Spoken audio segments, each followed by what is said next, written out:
Le Salon des métiers et de la formation à Lausanne, le potentiel de la géothermie supercritique et une mission de la NASA vers une des lunes de Jupiter, c'est le menu de notre Domotech Hebdo de la semaine.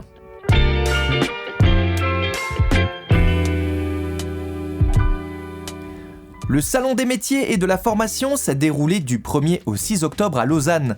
Les jeunes visiteurs ont reçu de nombreux sujets d'inspiration pour le choix de leur futur métier. Ils ont également pu admirer Timothée Dutruy, 19 ans, et Cassiel Istamatiadis, 19 ans, se préparer intensément au championnat roman des installateurs électriciens.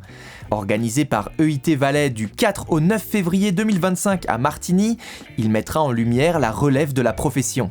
Yann Brechbuhl, formateur engagé, et Thierry Guignard préparent ces jeunes installateurs électriciens à cette étape. Elle mènera les meilleurs romans aux SwissSkills et nous le leur souhaitons aux championnats mondiaux et européens. Imaginez que l'on puisse puiser l'énergie de la Terre à des profondeurs encore jamais exploitées.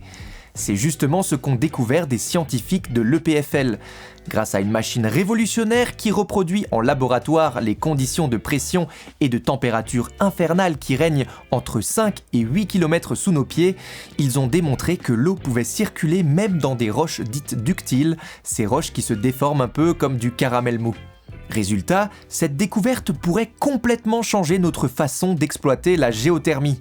La géothermie supercritique ou la géothermie de très grande profondeur, c'est l'idée d'exploiter des réservoirs d'eau à plus de 400 degrés enfouis à une dizaine de kilomètres sous terre. Grâce à cette méthode, il serait possible d'extraire jusqu'à 10 fois plus d'énergie qu'avec les techniques actuelles. Alors pour comprendre comment ça marche, nos chercheurs ont pris des échantillons de granit, les ont pressurisés et chauffés comme si on était dans les profondeurs de la Terre. Puis, à l'aide d'un scan en 3 dimensions, ils ont visualisé comment l'eau circule dans ces roches, même à l'état ductile. En résumé, cette découverte ouvre la voie à une nouvelle manière de puiser l'énergie sous nos pieds, là où on ne l'aurait jamais imaginé. Et qui sait, demain, l'énergie qui alimente nos maisons viendra peut-être directement des profondeurs brûlantes de la Terre. La NASA se prépare à lancer la mission Europa Clipper pour explorer Europe, la lune glacée de Jupiter, et évaluer son habitabilité. Cette mission, qui débutera le 10 octobre prochain, vise à découvrir si l'océan caché sous la glace pourrait abriter des conditions favorables à la vie. En 5 ans et demi, la sonde effectuera plus de 50 survols pour étudier les caractéristiques géologiques, les geysers potentiels et la composition chimique de la surface. Si la mission révèle que des lunes glacées comme Europe peuvent abriter la vie, cela élargirait de manière significative notre vision des environnements habitables dans l'univers.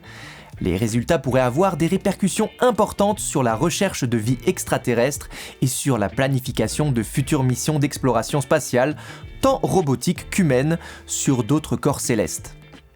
Le Domotech Hebdo, c'est fini, on se donne rendez-vous très vite pour un nouvel épisode.